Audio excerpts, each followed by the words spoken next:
কি অবস্থা বাপু? আমি তো বহুত দিন ধরে ভিডিও করতেছি, অনেক দিন ধরে ভিডিও করতেছি, তা কোনো ধরনের কি কোনো সফলতা পাচ্ছি না। এখন চিন্তা ভাবনা করে দেখলাম কি যে মানুষ তো ভিডিও করে, আমিও ভিডিও করি। মানুষের ভিডিও অনেক মানুষ দেখে, লাখ লাখ কোটি কোটি মানুষ দেখে, অনেক কিছু হয়, অনেক কমেন্ট টমেন্ট হয়, অনেক লাইক টাইক পড়ে। কিন্তু আমার যে ফকিন্নি মার্কা ভিডিও, এতে তো মানুষ দেখছেও না, লাইকও মারবে না, কোনো সম্ভাবনা নাই। এখন চিন্তা ভাবনা করে দেখলাম কি যে জীবনের শেষ পর্যায়ে এসে একটা কাজ ঘটাই দিতে হবে।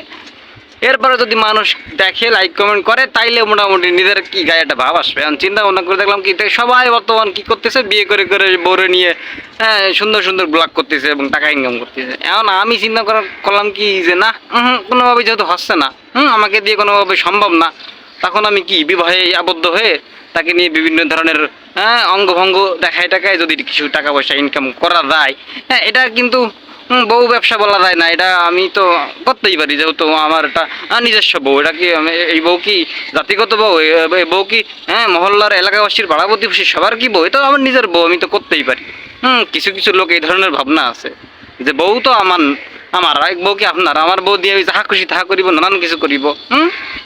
দরকার হয় সব কিছু কি খুলে টিলে আমি অনেক কিছু দেখাই টাকায় টাকা ইনকাম করবো। তো আপনাদের কি সমস্যা? কিন্তু না, দাদু ভাই এরকম হবে না।